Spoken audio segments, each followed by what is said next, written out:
Welcome, Richard, to Hypnosis and Beyond. Could you give us just a brief background on sort of what what brought you to Well, today? yeah, we'll give you the 30-second summary of 70 years. I was Right. born very young. Anyway, we went along, did a lot of stuff, groomed myself to be a research biochemist. And as I was leaving school and we were filling out our cards, my hand wrote actor on, I'm old, so there were little forms. And all my friends said, of course you are. So I went off and I was an actor for 25 years. And, as people say, oh, what did you do? And I say, I was a professional actor for 25 years. I did everything. I did anything that you would pay me for. And I had some fabulous pilots that were so close and some shows that were so close, didn't manifest. And in my 40s, I woke up and went, oh, I'm not famous. Huh, who'd have thought? Better do something else. So I thought, well, I've been talking a lot, so I'll go to university. I'll do a degree. I'm 25, 30 years late, but I'll do that. So I started studying linguistics because that was good. So, and then I got, oh, wow. So where does language come from? It's in the brain. Where does the brain come from? Oh, gosh, where does philosophy come from? Where does psychology come from? Where does paleoanthropology? Oh, my God, this is so interesting. And everything was so fascinating. And I ended up doing a few more degrees. So in Australia, you can do this. We have sort of like, it doesn't cost you $1 million to do a degree. Oh, they give you a debt, but they don't charge you much anyway. So I ended up with 3 master's degrees.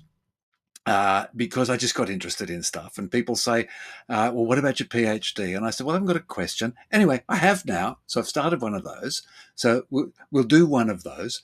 But I went to the Milton Erickson Foundation conference in 2005, the evolution of psychotherapy, because I'd met this guy named Dan Siegel, another guy named Lou Cozzolino, and I'd wheedled my way in as an Australian. And I went over and I thought, well, I'll just go see, I don't know, who's first? Brains, genes. Oh, that's interesting. Rossi, don't know, never heard of him. I'll go in there. It was like, wow. I'm sitting there and he's just describing all this stuff and he's intellectual and he's thoughtful and he's charismatic. And then towards the middle of it, it's like a 3-hour lecture. There's 2,000 people in the room. He just says, and I wonder if you might put your hands up in front of you and just gently look at them, almost as if you've never looked at them before. I was gone. That was it. The next 20 of my years of my life was settled. And so I just kept going back. I kept fronting up. It took actually a few years for Ernie to realize that I wasn't just another one of the sycophants, because there were lots of people who loved Ernie, but they'd come and they'd go. And this boy, I was 50, this boy wouldn't go away. And so eventually we started to connect and engage, and we did a lot of stuff. And then finally we became collaborators, actually very much in the way that Ernie did it with Erickson.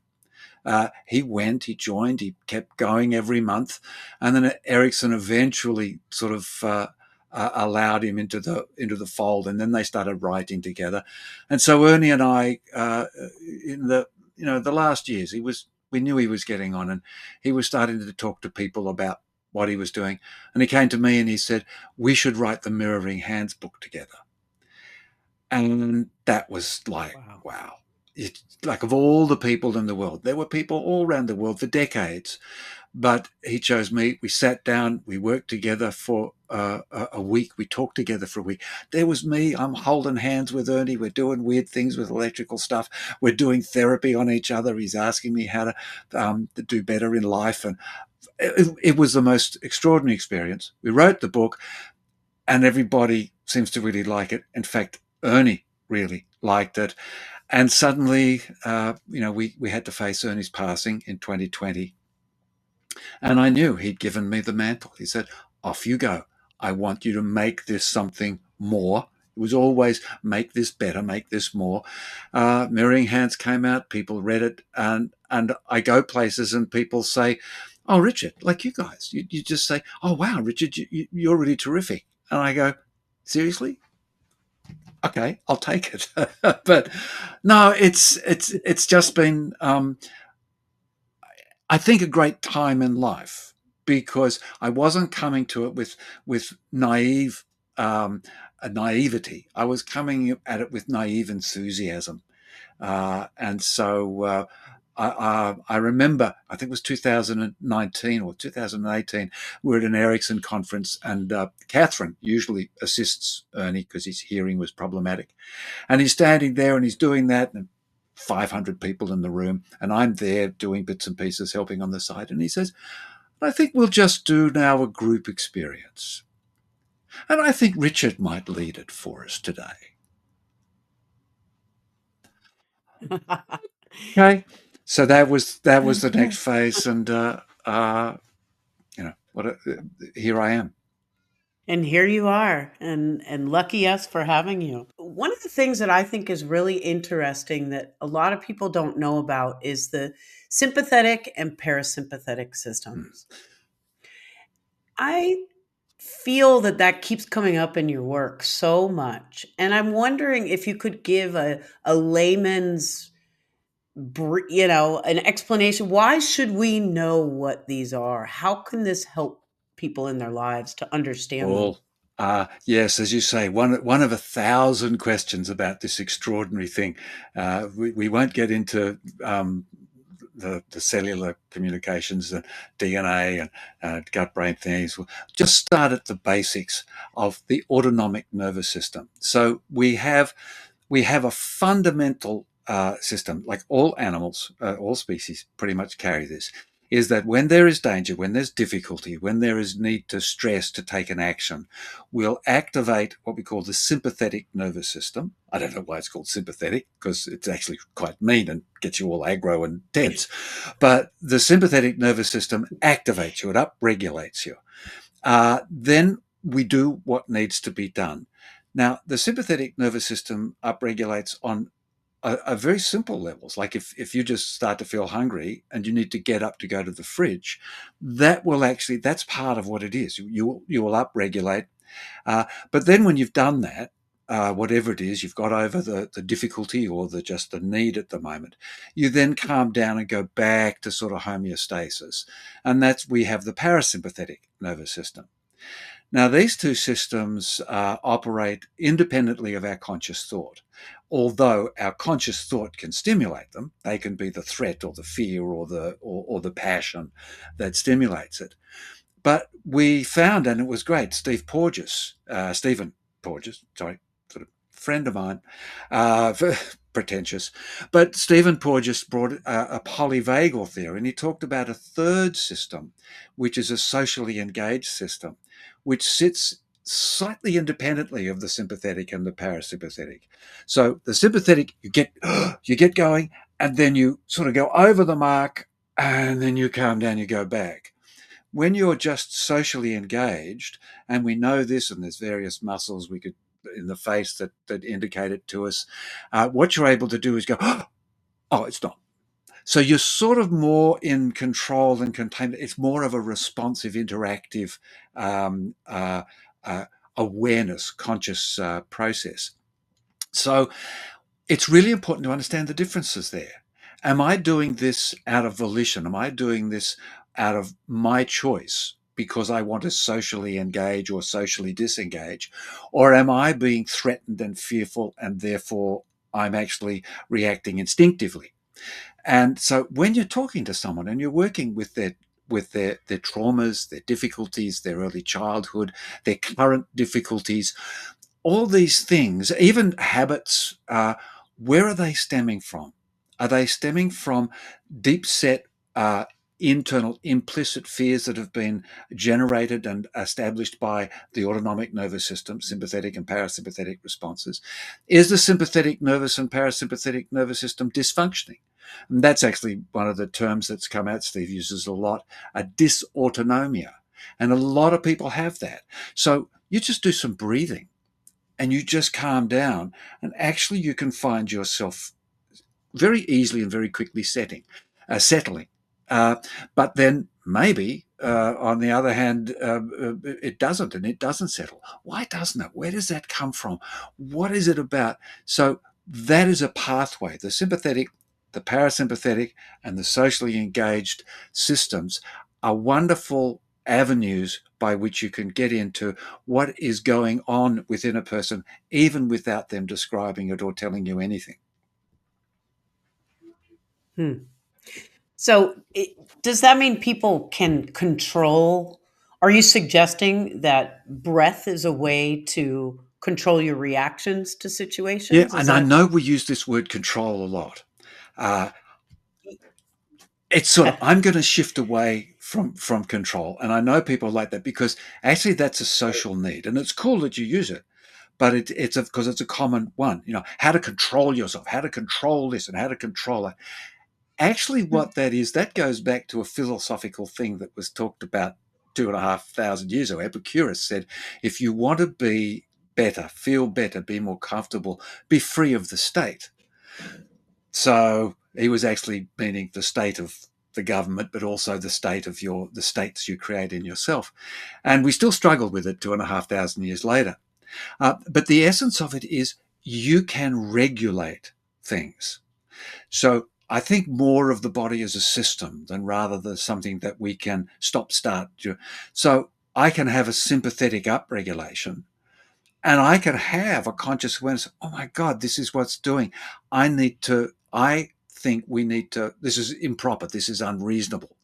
How am I going to do this? And there are various things over the centuries. Go for a run, go out and be a gladiator. I don't know, walk in nature. There's so many things, but we've lost so many of them in our modern culture that we're tending to have to, we don't know. So we kind of look for people to tell us what to do. But simple breathing. I've got someone the other day, she's got, it's so many dramas going on. It's not like, oh, just clear you of your problems. I mean, her problems are all around her. I said, just make a cup of tea, a sleeping draft, a chamomile tea, something like that. And what I want you to do is I want you to just sit in a comfy position on your couch. Maybe even your knees are pulled up a little bit. They're resting on it. And just hold that cup with two hands. And I want you to just blow it to cool it down. Then I want you to take a little sip. Then I want you to swallow it and then take the breath you need because you've just been holding your breath. Then I want you to take two breaths, just relaxed, and then. And by the time you finish that tea, I guarantee you will be more relaxed than you are when you started. Hopefully, it will be enough relaxed for you to sleep. But that is such a simple thing, a simple way of doing something that we've been talking about in yoga practice, in Tai Chi, been talking about it in various forms of meditation. Mindfulness brought it on. We've got people doing fabulous courses now. I love the courses they're doing, but they are delivering it like it's a brand new idea. So yeah, you can regulate. You can regulate. I had a client who was working with mirroring hands. She said, "Oh, I'm starting to get a bit upset and panicky," and I said, "Oh, are you seeing all the unpleasant things?" She said, "Yes." I said, "Can you see anything beautiful in amongst those things?" And she was just sitting there, off in a trance, and she went, "Oh yeah, I'm okay now." And off she went. This ability to shift from these autonomic nervous systems, these automatic things that are distressing, to back to a socially engaged, self-regulating process. Wow, amazing. So, what I'm also hearing you talk about is curiosity, which, of course, we know is at the foundation of your approach to Yeah. life. Really, is that fair to Oh, say? yeah. Yeah. I mean, I think it always has. And it just took me a while to know how to describe it, but then how to describe it that was valuable for others.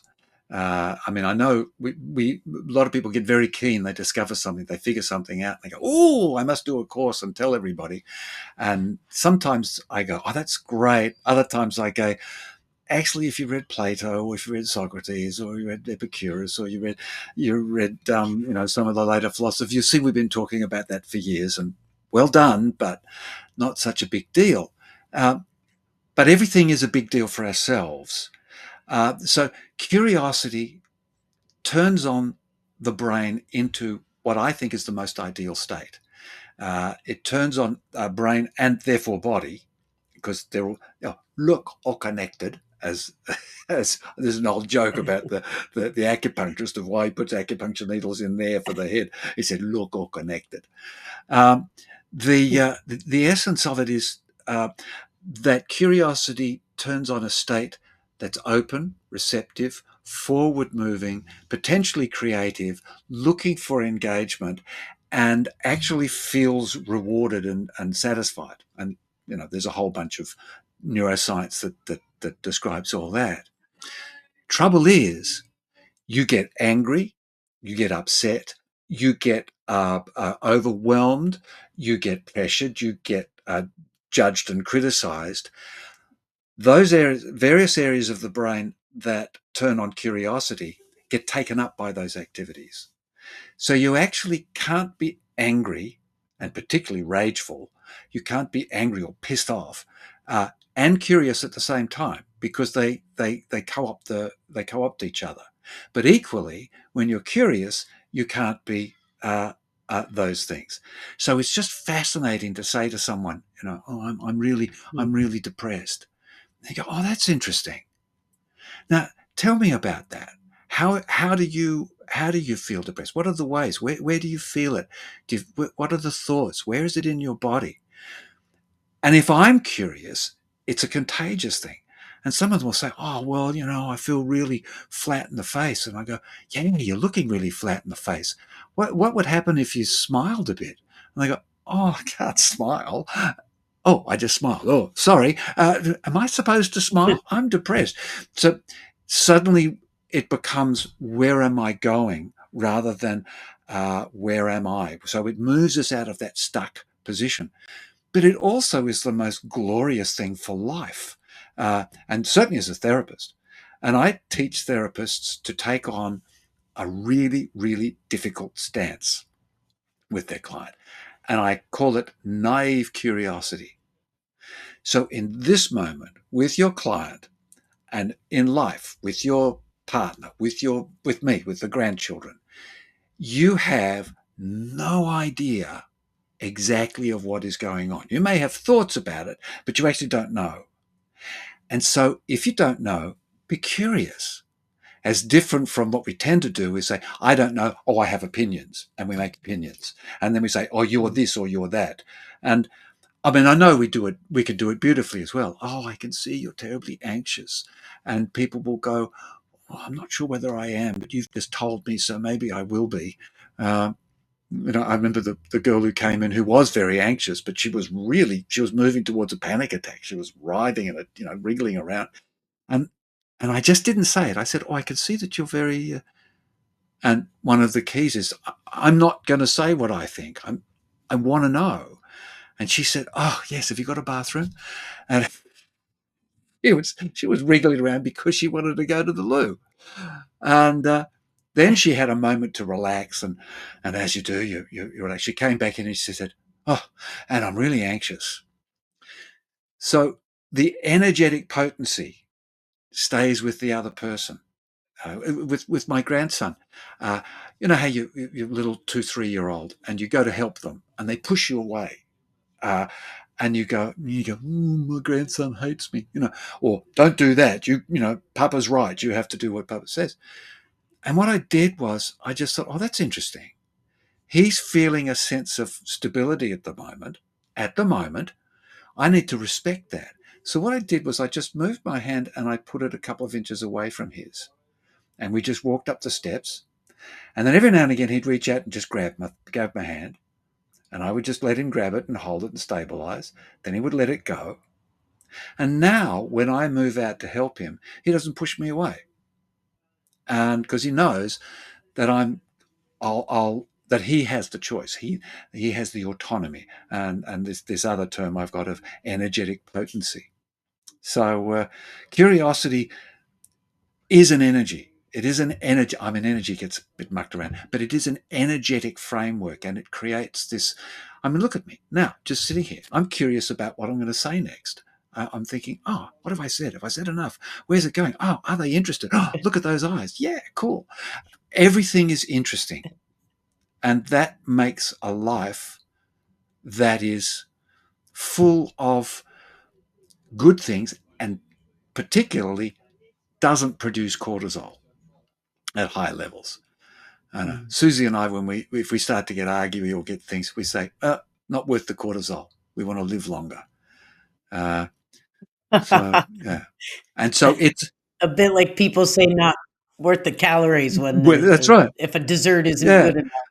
but curiosity is a wonderful way of generating self-regulation. Yeah.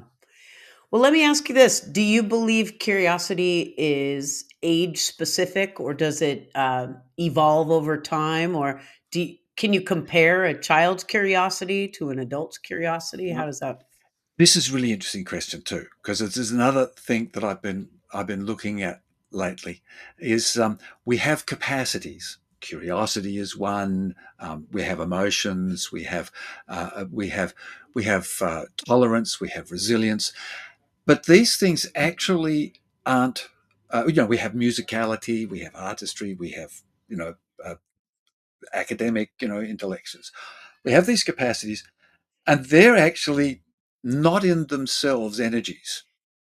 They're just capacities, they're potentials, they're possibilities. And it's what we do with them, it's how we activate them.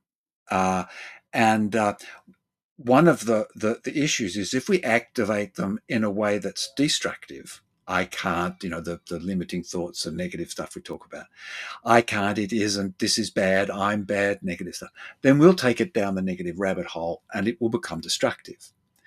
But if we turn it the other way, and curiosity is the way to turn off all those negative implications, it actually broadens and expands and broadens and builds.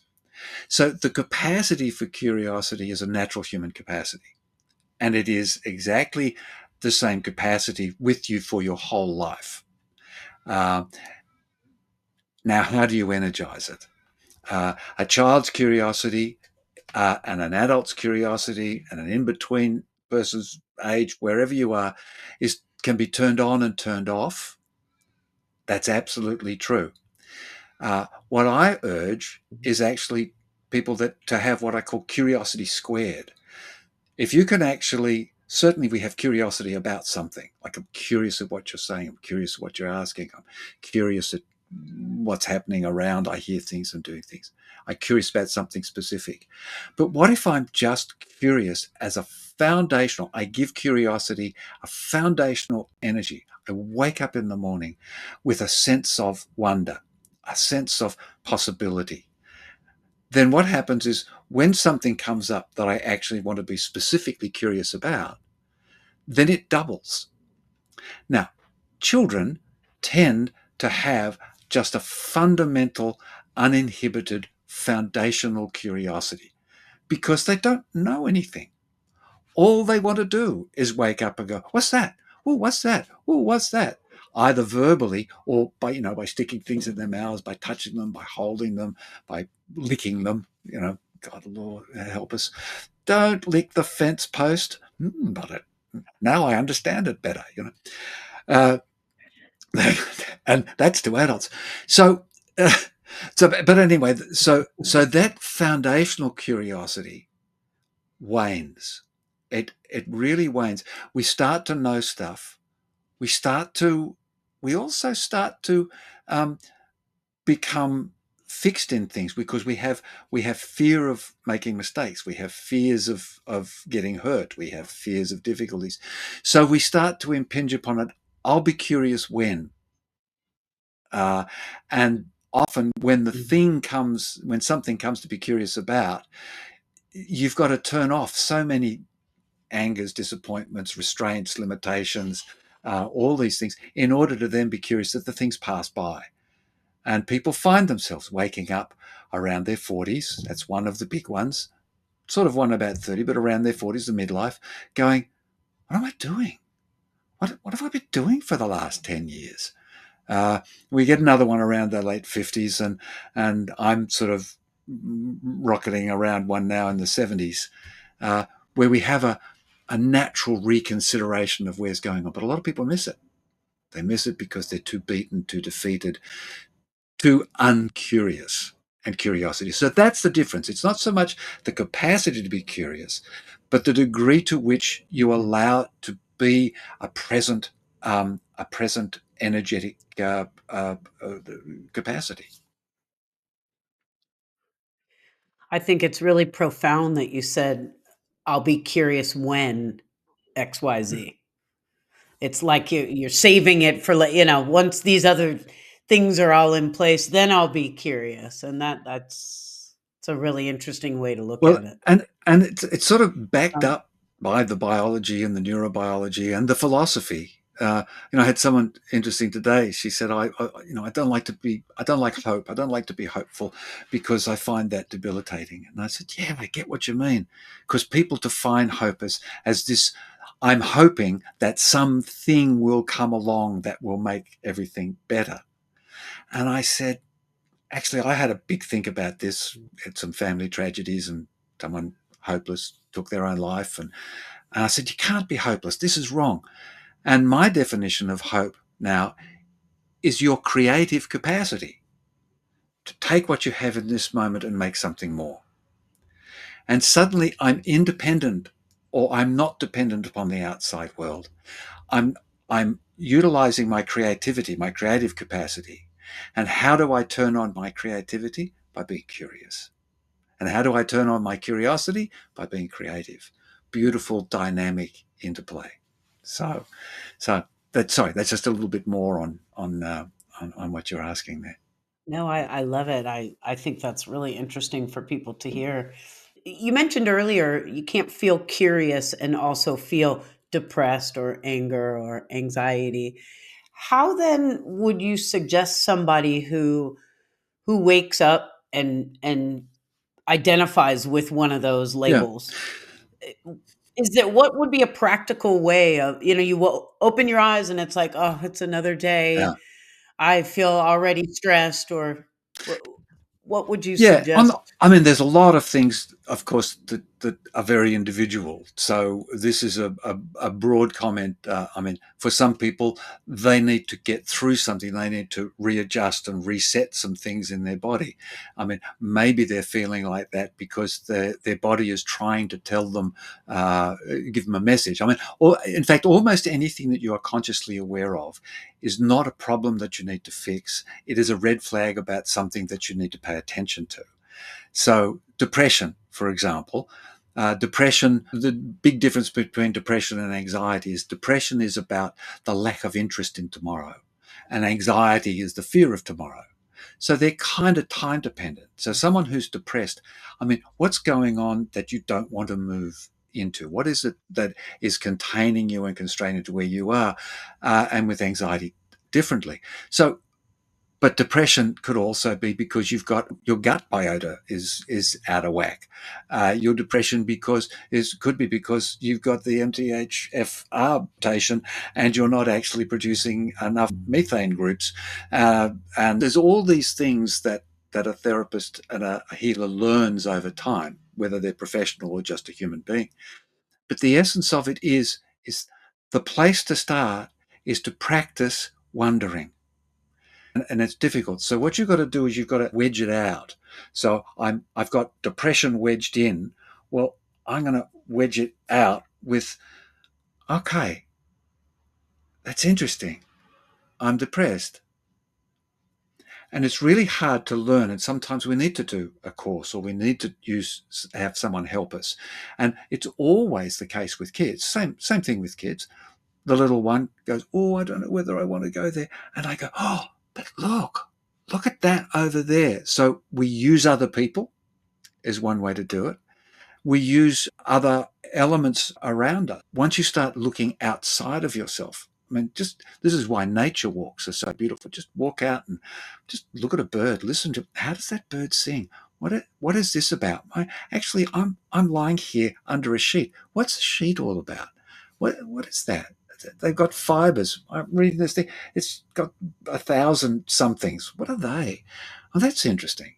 I'll go look at that. And that changes the brainscape. And when the brainscape comes, what you find is the overwhelming mood can disappear.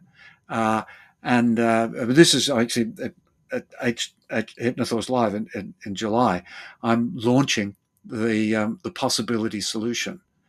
That what else is there that is not what is here now?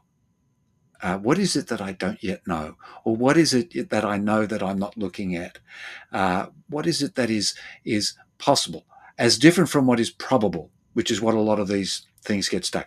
Oh, I'm depressed because everything's bad. It's probably going to be bad again, and probably with this, and probably be that. And it's really hard to shake that frame. So two things, those things, self-regulation, self-activation of going through, get something that stimulates you. But mostly it's about co-regulation. Going to someone, I'm feeling really down. Tell me something interesting. And then the other person does it. And that's why a therapist who sits there and says, and tell me what your problems are. It's like, that's genuine and heartfelt. But what about saying, wow, you got problems.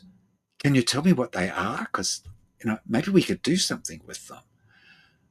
And suddenly your problems, the tone of them, the intent of the nature of telling it changes, and I had one this morning, and we were going, and I'm going, there's something else here.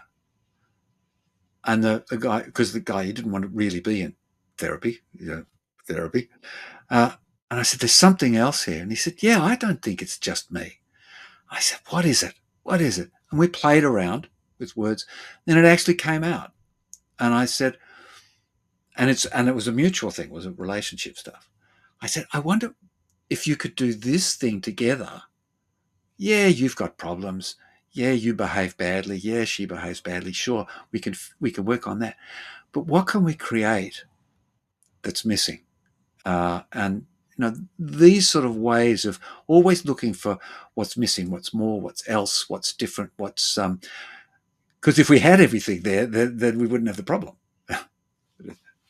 This is the issue. Wonderful. I love it. Yeah, it's just one of those things where I'm watching you and there's a dance going on. So it's more than mirroring hands. So I was just thinking about the mirroring aspect of it. Like when you're bringing people into your life and there's a dance going on, it just made me think how you have to be mindful about people's energy. And so if there are people around you that are not necessarily vibrating on that level, what's a great way to engage with people like that who just are in that slump? Yeah. I mean, and again, for yourself, it's to be aware, to be curious. If you have this foundational and curiosity, then someone comes and you go, oh, my shoulders have just gone down, or oh, I'm breathing a bit shallower, or gosh, my brows. It's noticing things is really important. We're so blunted to the very messages that our body is giving to us, and the very messages from a therapist's point of view that the client's body is trying to send across the space, saying, "Notice this, notice this." We get sort of blunted to that because we're waiting for someone to tell us. There's this propensity with our education system is that we're waiting for someone to tell us what it is, or we're waiting for someone to give us a tick on it. And those things are useful, and those things are important because we don't want to just. Sometimes I hear people doing things, and I'm going, "Ooh, don't say that. That's not right." So it's always it is good to question yourself as well as that others to question you. But that feeling of you're going, that's interesting.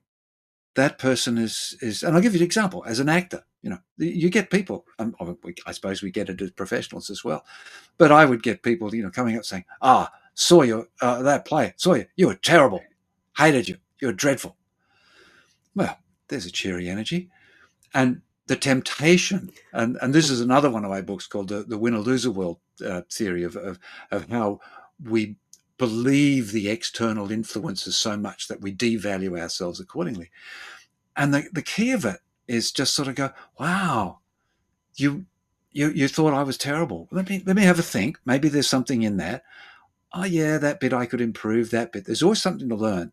But then, gee whiz, and this is not necessarily saying to them literally. Maybe sometimes I do, sometimes I don't. But in your own head, saying, what is it that has stimulated you? What is it that's helping you to come up and be miserable? What is it that about you that will help me understand both you and maybe help me understand how not to do this myself?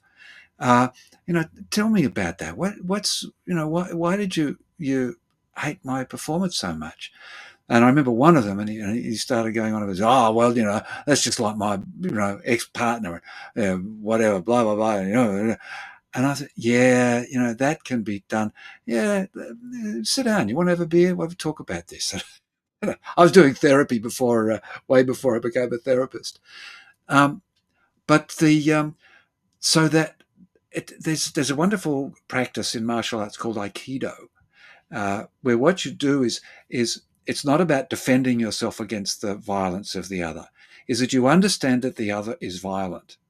Okay, that's just a truth. Don't pretend, oh well, I'll just smile and they'll be nice. That they're violent, but then you allow their energy, you use their energy to deflect and move them past you, move them out of your space. But then if someone punches you, then grab them and you ease them down and you put them on the ground where they're safe. So there's actually a sense of care and duty. So that's an attitude which is useful. I'm not saying that everyone should do this madly turning the cheek all the time, because that takes a lot of energy to understand somebody's position, deflect and absorb, care for them, and do all that, do all those sorts of things. And maybe not everybody deserves it, but that is a way I always approach things now. Someone comes up, and even someone who comes up and says, "Oh, you're wonderful, you're fantastic," a little thing in my head saying, "No, that's not true either, but it's very nice. Let's not get carried away with it." But I wonder what I can create with that. I wonder what friendship I can create. I wonder what insight I can create for them or for me. It's always bad experiences. People go, oh, this is very bad for me. I'm always going, oh, this is bad. What can we create from that? And one of it may be just to walk away. That may be very true. One of it might be to say, stop. You must stop doing what you're doing. There are various things, but I'm creating this rather than moving into defensive, frightened, sympathy, autonomic nervous system frameworks. Well, you're making our day, so I'm sure that when you're in the room, you're just regulating everybody else because you have great energy. So it's a pleasure listening to you. Thank you. And that brings us to our next segment, which is our silly subconscious question. And our question for you today, Mr. Richard Hill, is if you were to create a worldwide food craze, what would it be? What a wonderful thing. And I would sit there and I'd go, craze, craze, food, worldwide food, food. What's food? I start playing, I start getting interested. A craze. If I was going to start a worldwide food craze, you know what? I'd create a craze for food. And I'd start redefining what food is. And I'd start putting things on a table and going, that's not food. That's not food. That's not food. You can stick it in your mouth and chew it and eat it and put it down into your gullet, but it's not food. What is food? My food craze would be going back. And there's a beautiful, beautiful quote from Anton Gaudi, who is the architect of the Sagrada Familia in Barcelona. And he said, the originality consists of returning to the origin.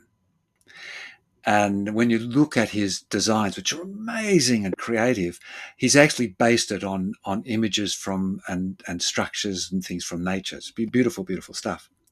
So I'd go back. What is food? The food craze is our problem. Is we get crazed. We get single focused. We get silver bullet. This is the one to do. Have carbs, don't have carbs, have things. I mean, people take protein diets. What are you doing with a protein diet? No one's thinking about what proteins are. So the first thing I do is learn something, stop being so damn compliant. But the other one is, let's go back and redefine what food is.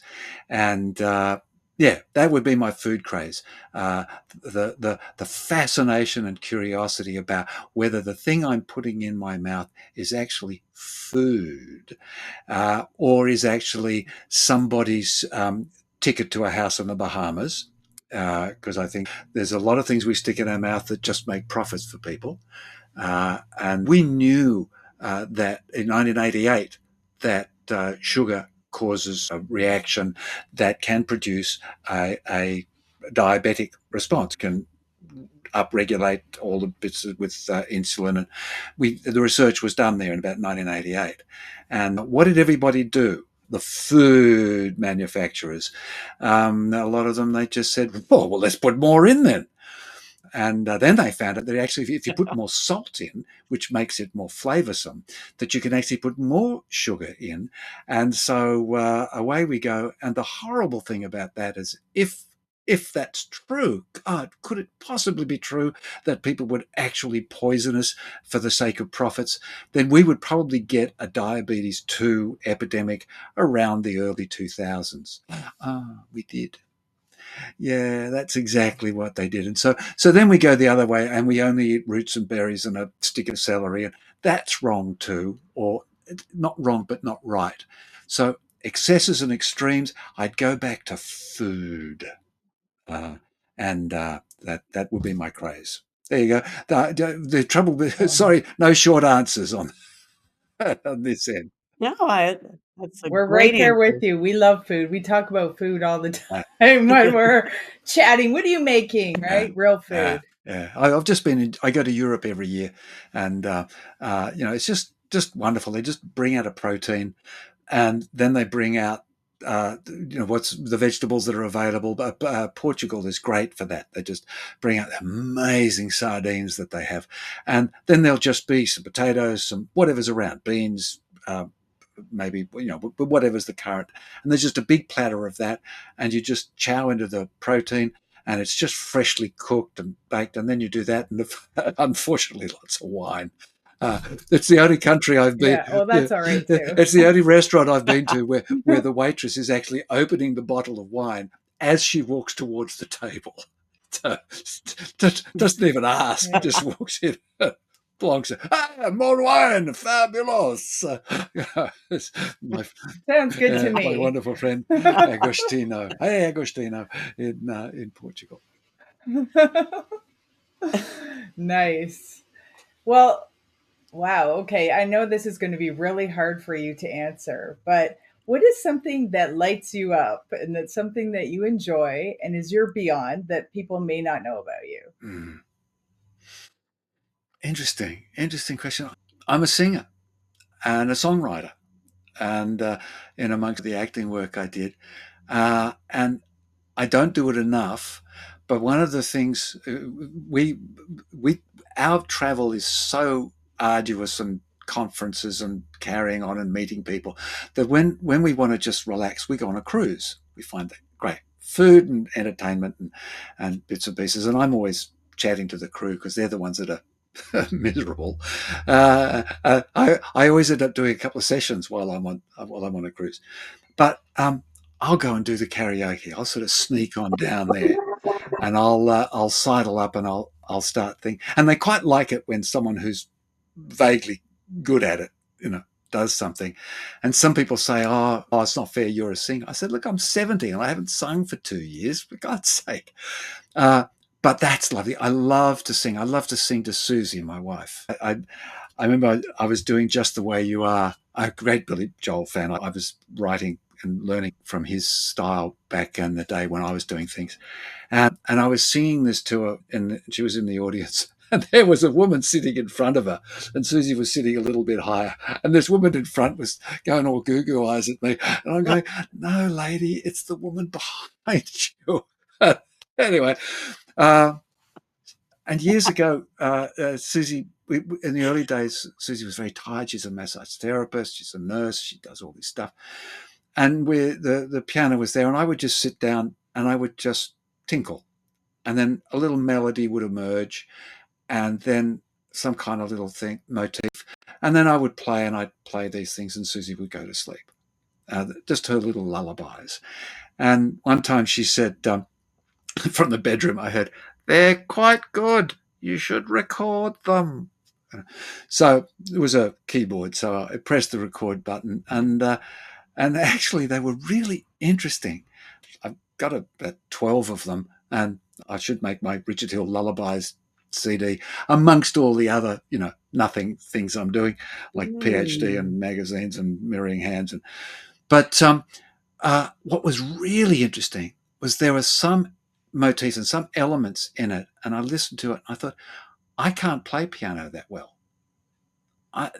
That is not by self-generation, by self-knowledge.